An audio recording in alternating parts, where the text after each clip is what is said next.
So, ladies and gentlemen, thanks a lot for your patience. We are a bit of, we are in a bit of delay, and I'm really honored to have the chance to moderate this discussion with perfect experts and even a politician. And we will talk about patterns of foreign malign influence into European politics from different perspectives. I have the honor of moderating the panel with the longest title, and on the other hand, unfortunately, our time won't be that long. We will have 45 minutes to discuss, so I would like to ask for all of our speakers to be short and punctual in their responses to have a dynamic discussion. And let me introduce the speakers. So to my right, we have Matej Šimalčík, Executive Director of Central European Institute of Asian Studies, China scholar with a vast expertise. To his right, we have Olga Richterová, member of Deputy Speaker of the Chamber of Deputies from the Czech Republic, representing the Czech Pirate Party, which is one of the parties that is the most outspoken in Central Eastern Europe when it comes to malign foreign interference. We also have Dimitry, Professor Dimitry Kochenov, who is a distinguished legal scholar. He is leading the Rule of Law Working Group at the CEU Democracy Institute and teaches at the Department of Legal Studies in Vienna. And last but not least, we have Roland Freudenstein here as well, who is the director of Free Russian Foundation Brussels, founder and chief executive officer of Brussels Freedom Hub, and a long-time Brussels insider. So, just short of introduction, I would say, and I will be publishing some of our work that have just came out. So there is a short paper we wrote, Growing Influence of Russia and China in the New European Parliament. You can find it outside at the entrance. And this is a short summary of a material that we produced with the support of the National Endowment for Democracy.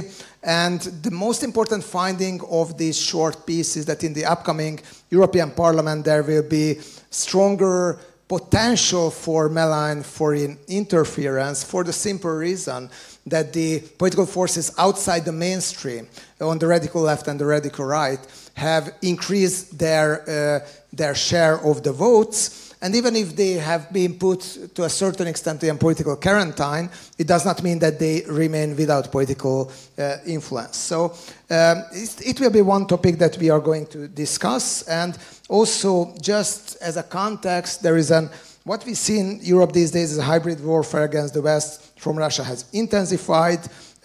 Also, there are intensifying attempts from China to exert economic influence in Europe, especially in certain countries, including Hungary, including Serbia, but not limited to these countries. And at the same time, legal steps of some member states can exacerbate the problem of foreign malign influence. So, for example, visa eases for Russians and Belarusians by Hungary that sparked a huge debate within the European Union and also needs some legal expertise to talk about. So, without further ado, I would jump to and raise questions to the panel. My first question would go to you, Olga, and I would like to ask a bit about Czech Republic. So Czech Republic is seen in the Central Eastern European region as one of the countries that even officially stepped up its efforts to reduce even bilateral ties with Russia and China to a quite spectacular extent,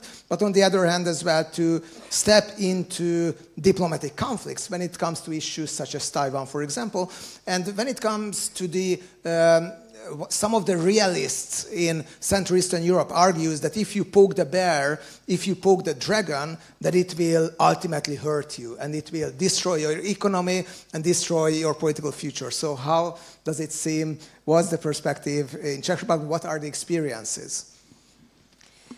Thank you for the question. It's a pleasure to be here, so thank you for having me.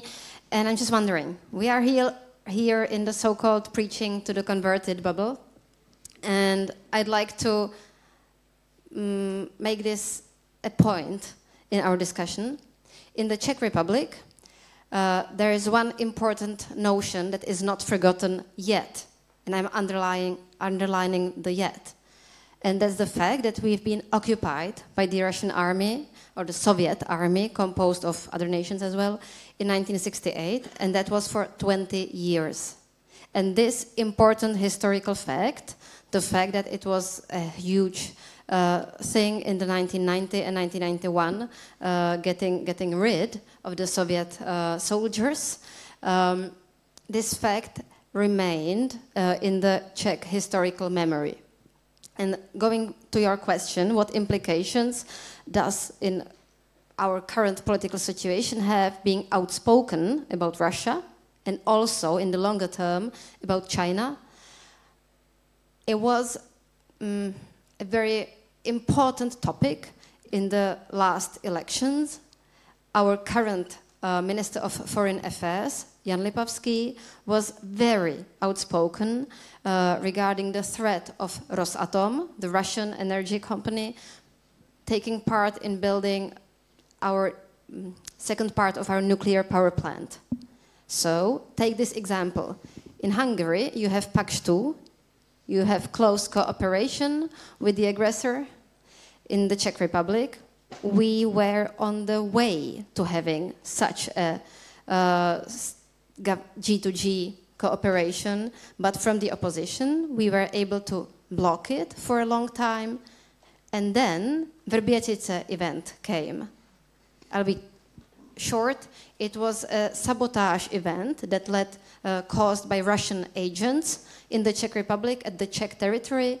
It led to death of several Czech citizens. It was a huge disaster, and as a follow-up, even the previous government had to take a much stronger stance towards Russia, because the general public saw again Russians are doing acts of sabotage, Russians are posing a threat. So, wrapping it up, even outside of the bubble of informed and converted Russia opponents, there was this general public meaning, okay, Russia is a threat. Following invasion of Ukraine, like the larger invasion, of course, there's been occupation of Crimea before that, and Donetsk and Luhansk. It was still clear that the public is in favor of being strongly opposed to Russia because it is a threat. And now we are at the breaking point of, are we able to explain that certain economic implications of the global situation are what it takes to be able to withhold such an aggressor. And this ability to explain is something I think we should be discussing. Thank you very much. Thank you. Matej, I would turn to you now. And yeah, the political situation in Slovakia seems a bit different. At the moment, with the new government having a stronger openness to even amplify some of the messages that Russia likes to send to the world about the invasion in Ukraine, but also to open up to China. So how much you think that the Slovakian political system, which seems to be way more dynamic than Hungary, for example, to say how much you think it can be captured by foreign influences from Russia and China, for example? Well, thanks, Péter, for this question, because we are really finding Slovakia right now at a very crucial junction point where things can flip one or the other way. Of course, all of the principles of democracy are being challenged by the current government led by Prime Minister Fico, who won the election last year, even though a few years before that it seemed that his political career is nearing end. But during the polycrisis of COVID and Russian aggression of Ukraine, he managed to, thanks to very hostile narratives supported both by Russia and China, managed to make a political comeback and come back stronger than ever, despite a failed attempt on his life. He's now really riding the high horse, right, and doing all he can to overcome all of the pre-existing constraints of such all-out exercise of or misuse of power, culminating actually yesterday, right, with the recall vote of the opposition deputy chairman of the parliament, Mr. Šimalčík from Progressive Slovakia, who was, despite this being highly debated in the public forum, voted out of the position of deputy chairmanship in the parliament, coupled with dismantling of public media, attacks on cultural representatives, attacks on NGO, and any form of institutions that are able to exercise some form of oversight over exercise of power by Prime Minister Fico and his collaborators. So this is a very significant situation which impacts also the ability of China and Russia to spread its own tentacles within Slovak society. We've already seen this before Fico won the election, how this was sort of unveiling, and how China is also slowly occupying positions that were typically reserved for Russia. Actually, what we've seen, for example, during the pre-election campaign from the mouth of Robert Fico was not necessarily going full out on replicating the Russian propaganda on the war, but rather Chinese propaganda on the war, promoting the so-called Chinese peace plan as part of his election campaign. If you remember, this political pamphlet by China was unveiled on the first anniversary of Russian invasion of Ukraine, and the very same day Robert Fico and several of his party fellows were invited to the Chinese embassy to be presented with the plan, and the very same day they even called for a public press conference to, provide their view on this, and pretty much to laud China on its efforts to promote peace. And I will quote the well-known Mr. Blaha on this, who uttered a memorable sentence, "China just gave hope to the world." And so we see that the Smer political party and its affiliates are now no longer focused only on promoting Russia or utilizing Russia as a tool for their own political gains, but increasingly working with the China angle as well, which is sort of mutually reinforcing, right? China using Smer government to promote its own interests within Slovakia and EU, and also Smer utilizing China for their own political goals. So this is not a relationship where one uses the other. It's a mutually beneficial relationship for them. This will, of course, culminate the coming November when Prime Minister Fico will travel to Beijing on a long-awaited trip, after which we will probably know even more about his plans on collaboration with China and potential influx of Chinese corrosive capital into Slovakia. Yeah, thank you very much. Roland, I would turn to you now for a big picture on Europe. How do you see, after the last European Parliament election, the chances of this, of Russian and Chinese voices being amplified in the European Parliament? As it was mentioned before, Political Capital have found in a study that the left group, so the radical left, the ID group beforehand, which has transformed into Patriots for Europe, and also transferred partially to the sovereignist of Europe. So the far right have been the political forces in the European Parliament that were the most supportive towards both Russia and China in terms of resolutions and so on. And if we also mention one not that non-important member state of the European Union, Germany, we just had regional elections where we could definitely see that the radical left and the radical right was on the rise. And these are exactly the political forces that seem to be quite efficient in channeling Russian rhetoric into German and European politics. So how do you see the prospects of the next few years? Thanks for having me. Thanks for having me. You have to switch it on.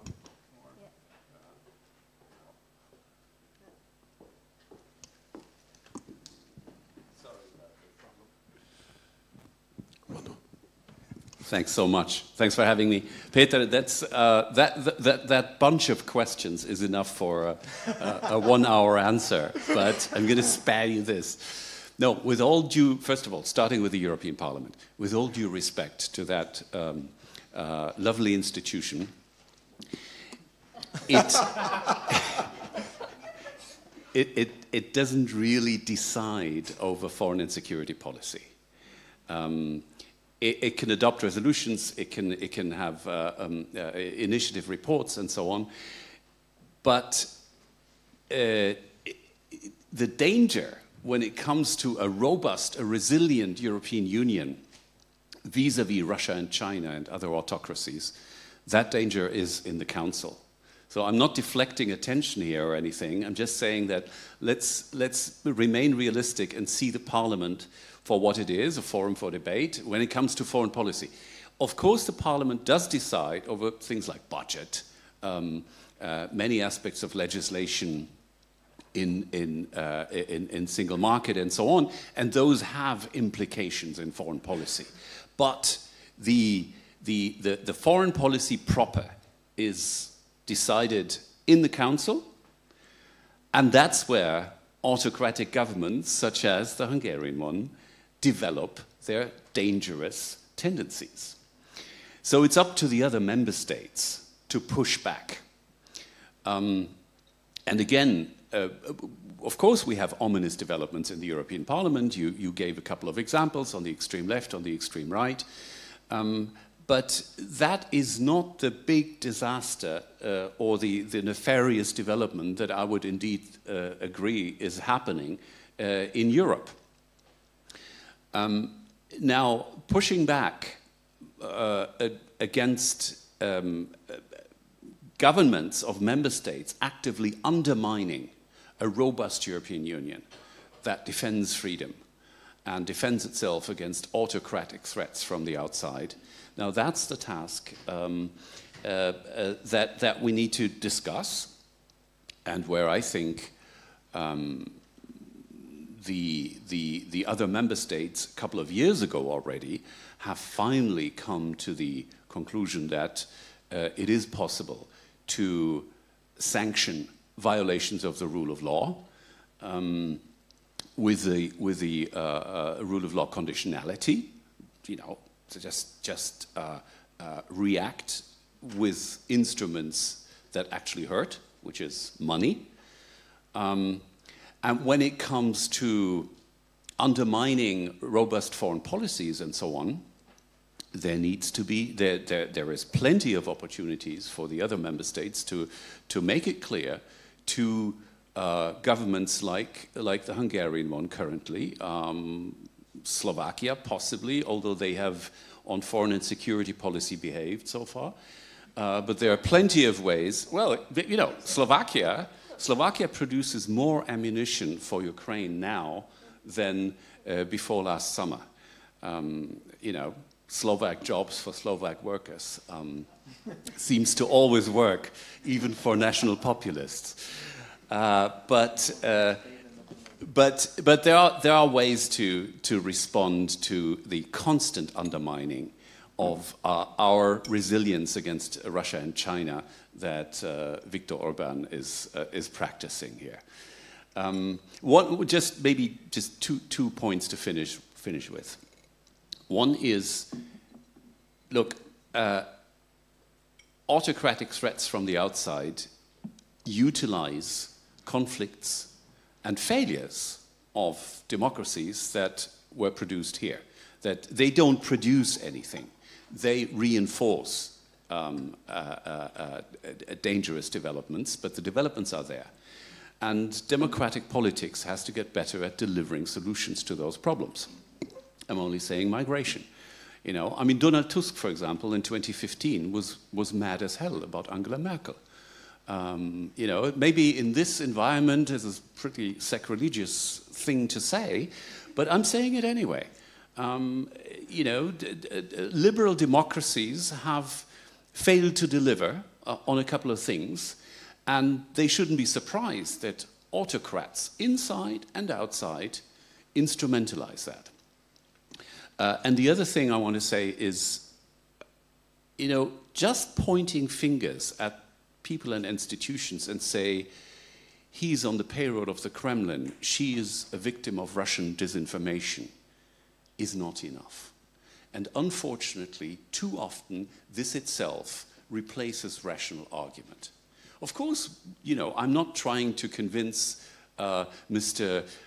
Maximilian Krah, one of those European members of the European Parliament that, in this case, actually, he's been proven to have worked not only with the Russians, but also with the Chinese. Well, that's a fantastic achievement. But you know, I'm not trying to convince him or the people working in his office, or maybe even many of his voters. Who I'm trying to appeal to is the bystanders, is the people who are not sure what they're going to vote in the next election, and who say that, well, these populist narratives have some credibility to them. But, you know, if I get a proper argument why a Russian victory would be a disaster for the whole of Europe and for liberty and freedom in the entire world, then I'm willing to consider that for my next electoral decision. So we need to make those arguments. The fight with national populism has to be a political one, not just pointing fingers and saying, these are the spokesmen of the Kremlin, as if that was already an argument. I'm afraid we're past the point where that kind of rhetoric had a positive effect. Thanks. Thank you. So, Dimitry, my question to you would be that how much you think that the developments since the Russian invasion started against Ukraine have changed the legal thinking in Europe about possible solutions to step up against certain forms of malign influence? I'm thinking, for example, about things that have been pretty unimaginable before. For example, confiscating some assets of Russian oligarchs, for example, and also channeling some of them into funds to help Ukraine, or also plans to help the Ukrainian military as well. Or also there are a lot of debates about to let Russian and even Belarusian citizens into Europe, which seem to be a highly divisive issue in Europe, with some member states rather stepping up for visa restrictions, some others, like Hungary, rather visa easing. And I know you have a lot of legal expertise on the very topic of visas, so we would really like to hear your opinion on that. That's a wonderful question, in fact. It's not as complex as it might seem. We do law here, so I chair the rule of law working group, and the rule of law is about holding those who have the power to account. So in this sense, there is a natural fight always between the law and between the attempts to politicize the law. And what we see in the EU and also at the level of the member states, unfortunately, that the brilliant edifice of rule of law mechanisms that was elaborated, especially by the Court of Justice, but also by other institutions, has been crumbling under this politicizing influence. And we can have all kinds of positive or negative thinking that underpins this influence, but it's a fact that the start of the war in Ukraine has undermined the EU's ability to stick to its own law. And this is something that we need to be open about, because when the vote in Council depends on Mr. Orban going to the loo, and then as a result an illegal decision is taken, then the EU is weaker. Because our only strong point against all the adversaries, all what we're discussing here today, is precisely adhering to the values what we have enumerated quite clearly in Article 2 of the Treaty on the European Union: democracy, the rule of law, protection of human rights. And then those values should not be departed from based on short-term political goals of one political meeting. And we have been writing about it with colleagues from all kinds of places, including Hungary, and then the Hungarian government ironically reacted. So one of our colleagues from CU was attacked in all the newspapers, exactly what the American ambassador described. Every single council leaflet wrote that there is a traitor at CU. It was a co-authored paper between me, my name is too Russian, and her. So they were always mentioning there is a traitor working with a co-author. But what the traitor working with a co-author said was actually quite a fundamental issue, forgetting about our own law, which is our strength in integration through law, in the name of however rosy political goals, is not the way to proceed with European integration. And here I would like to invite you to take a step back and appraise how the EU appears from the point of view of values outside of the Union. Not in the US, not in Australia, not in China, but in the poorest countries in the world. And here we see a radically different picture. Because when we speak about values, the best test of values exactly is what is being done. So, starting with migration, what has been already mentioned, the EU helped drown by now 28,000 people in the Mediterranean in less than 10 years.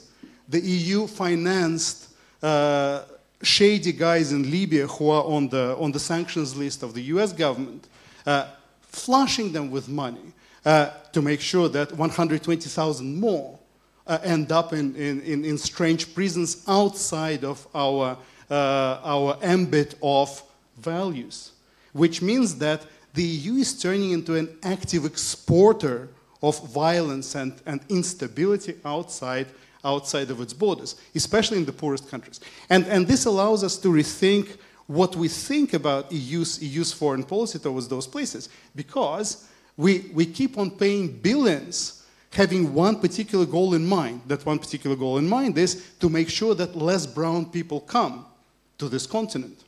And this is what Hans Kundnani has described as the Euro-whiteness objective of the European Union. I think we should be very aware of this, because with this kind of practice of day-to-day deployment of our budgets and our resources and our forces, the use of Frontex in such a way that de facto it's breaking criminal law of all the member states bordering on the Mediterranean, because there are Italian captains serving prison sentences for bringing people back to Libya, while Frontex was organized in order to help doing precisely that.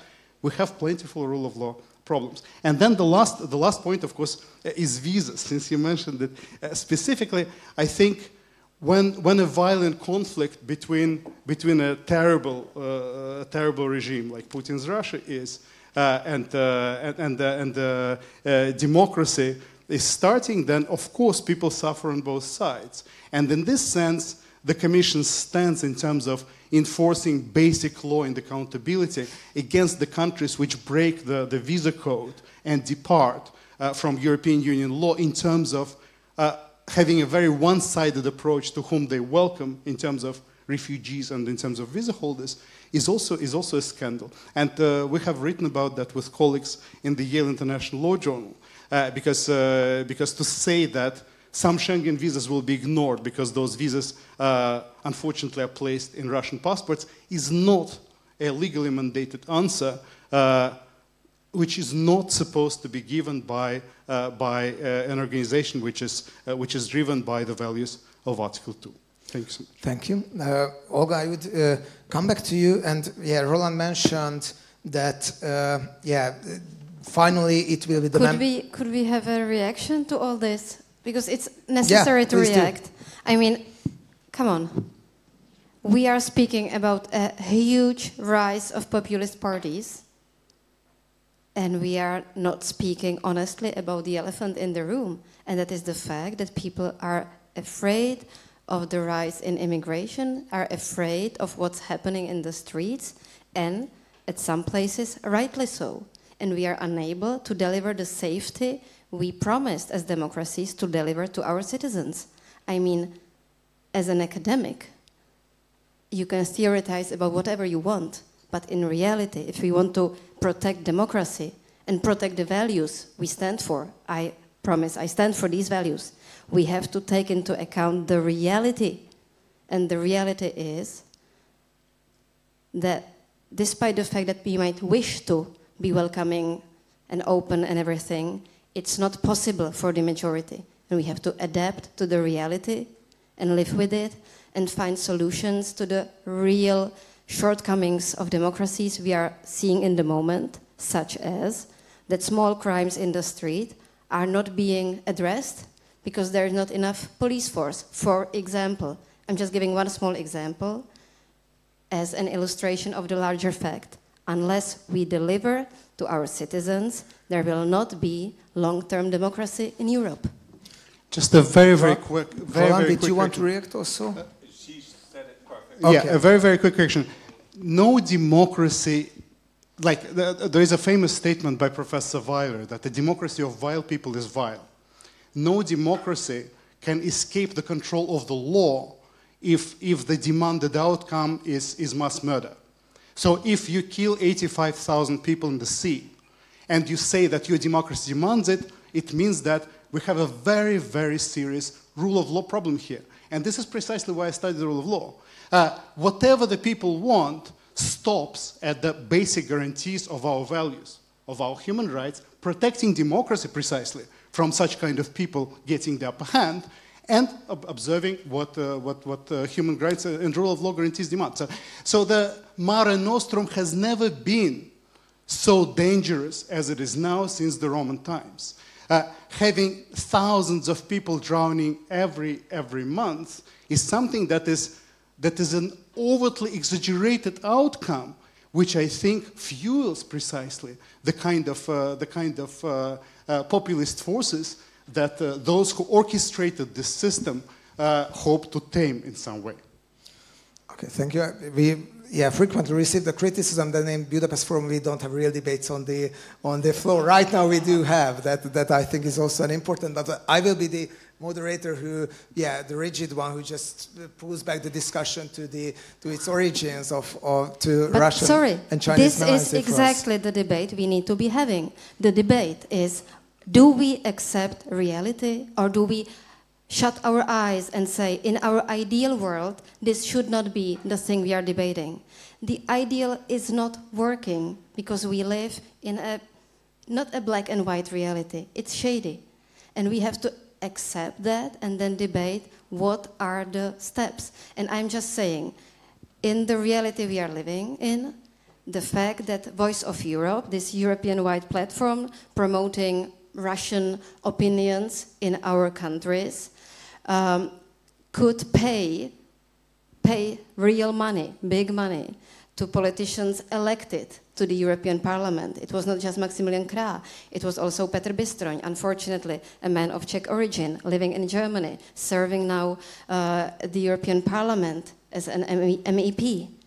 And we are debating rule of law, and we are not delivering on the fact that our secret services have proven these people taking Russian money. What do we want to see in 5 years' time? Okay, thank you.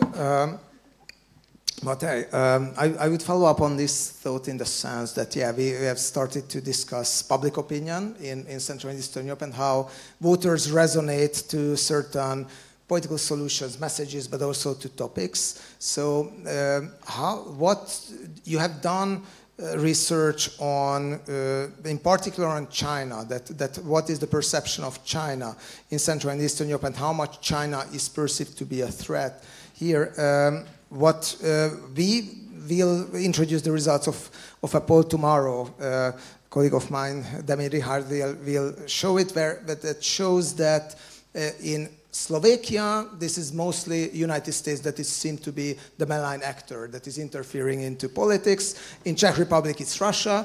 In Hungary, it's both. So both United States and Russia are perceived as somehow malign actors. So can you zoom out a bit and paint a big picture? If you happen to have some polls, by the way, on immigration, that really seems to be a hot topic for the European public, it's also welcome.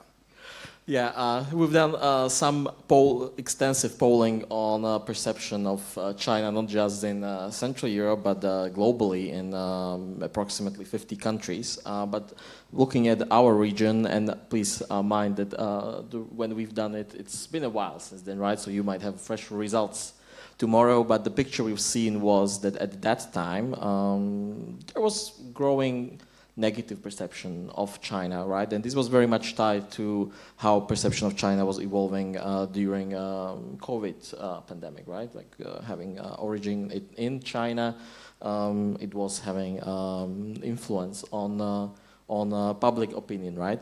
But that being said, we should also not overestimate this how public opinion views China, right? Because let's say influencing public opinion, in my view, has always been a secondary goal for China and its malign activities in the region.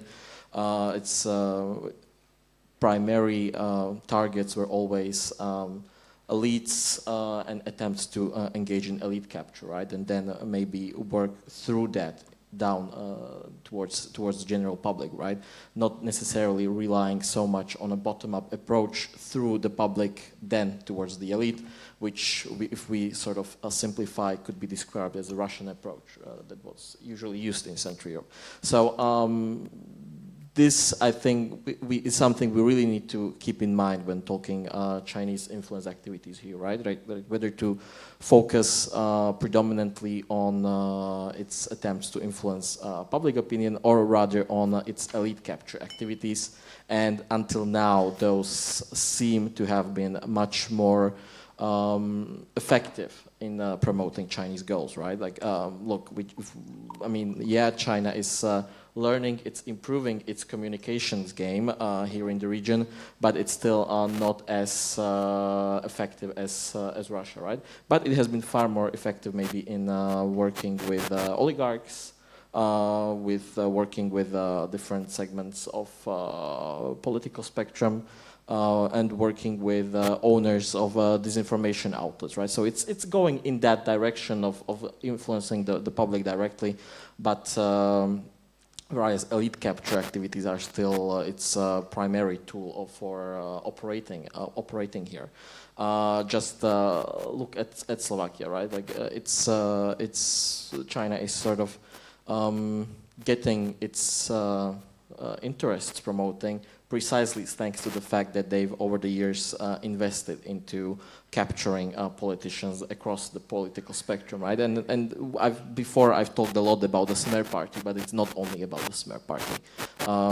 There's growing ties to the far right parties who seem to be very eager to start working with China, and these are really parties of like Mr. Uhry, who we really can, I think, safely say that these are parties bordering on neo-Nazism. So really furthers of the far right, right? Where China seems to be heading now as well in terms of fostering ties. We see them bringing these types of politicians onto junket trips, working with disinformation outlets that are very typically in favor of these parties and promoting these parties. And actually last year we've done a small analysis of social media discourse on China, and what we've seen was that the far-right politicians are nowadays talking more about China than even Smer party. So there is a little bit of a shift, and down the line it will probably also have some impact on the public opinion. Which I think it sort of works with your finding that the US is now seen by Slovak public as the top malign actor, given that it's precisely these popular far-right voices that are instrumentalizing China as a tool to promote the entire Westernness in order to sort of smear US and the EU. Thank you. Roland, let's combine the two topics that was on the table. I mean, one malign foreign interference and pro-Russian, pro-Chinese sentiments, and the other one is immigration. So in the German elections that, we briefly mentioned last time, it was the two regional elections, the parties that did the best are the parties on the radical left and the radical right, who are both pro-Russian in their rhetoric, and on the other hand, staunchly anti-immigration. So how do you think that democratic parties, or let's say parties on the mainstream, can tackle this challenge? Because it seems that, in German politics, immigration is really an urgent issue, and we know it from all Eurobarometer polls that it's in most countries #1, in some others #2 topic at the moment. All right, two things. These regional elections, the two we had and the one that's coming up in a few days, are in Eastern Germany, and this is a very specific situation.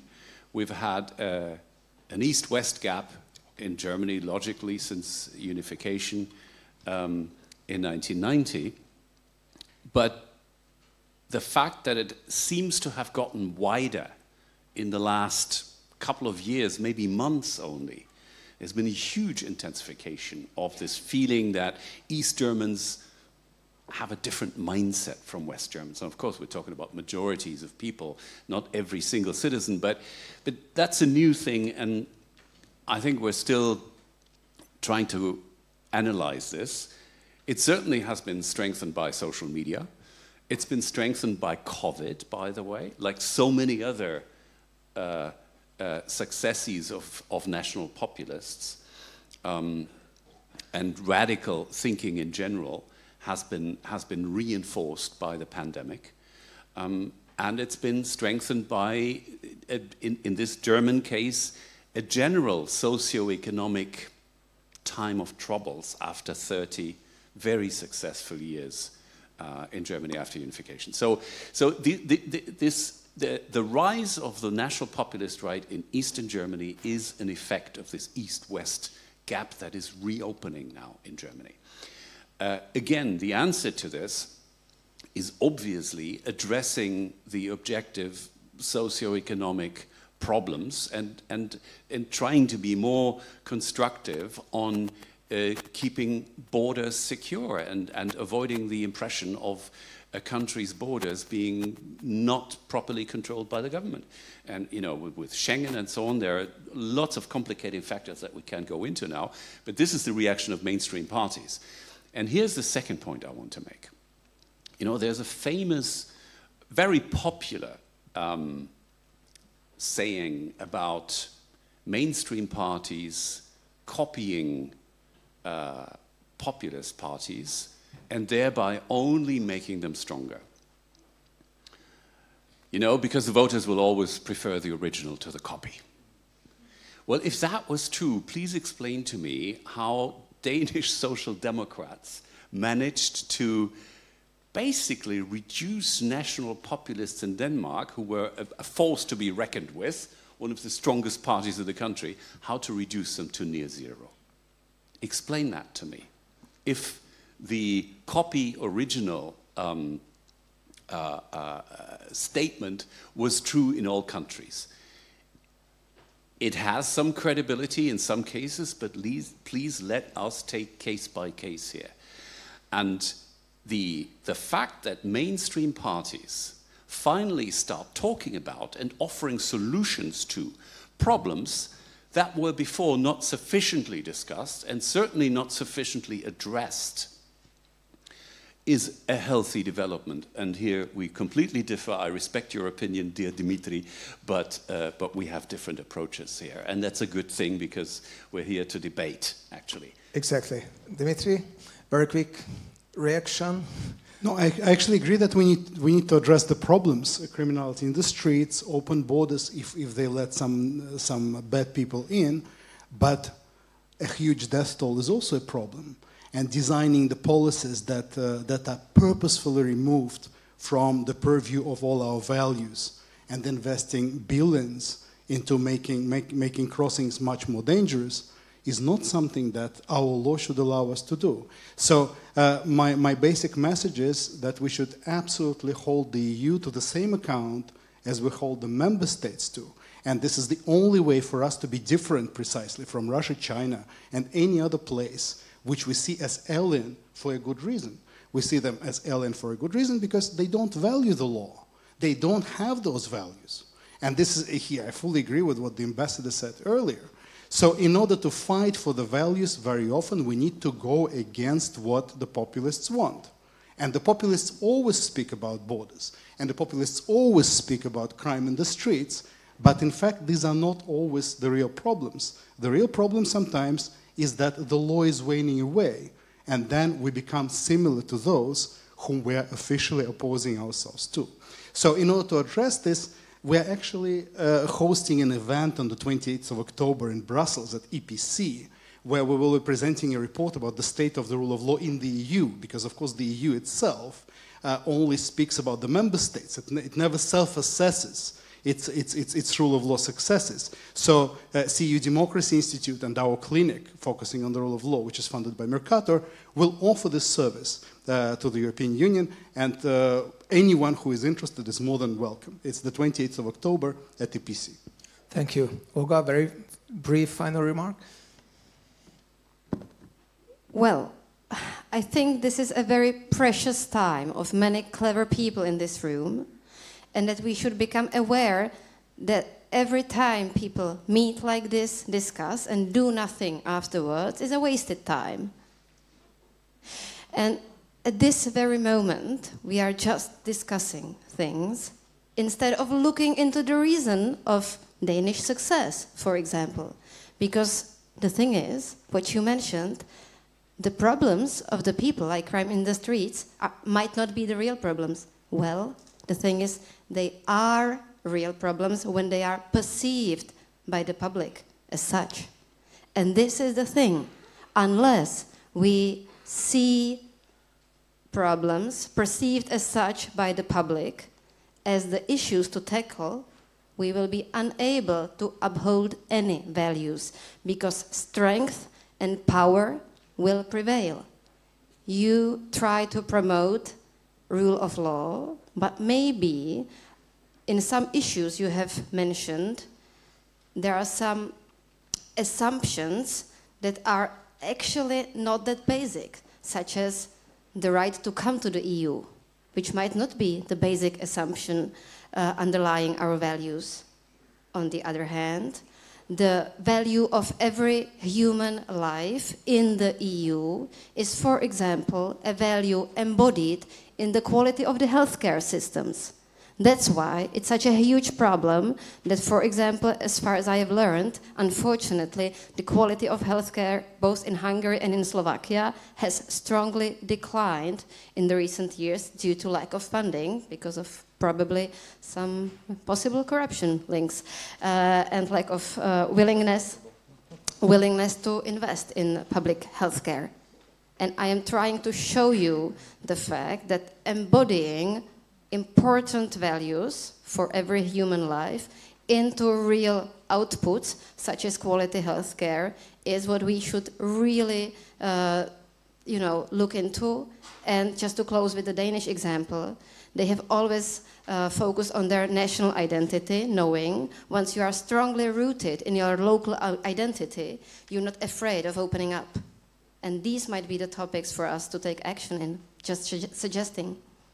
Thanks a lot, and thank you for all of you for the lively debate, and I would ask the audience to give a big applause to our speakers.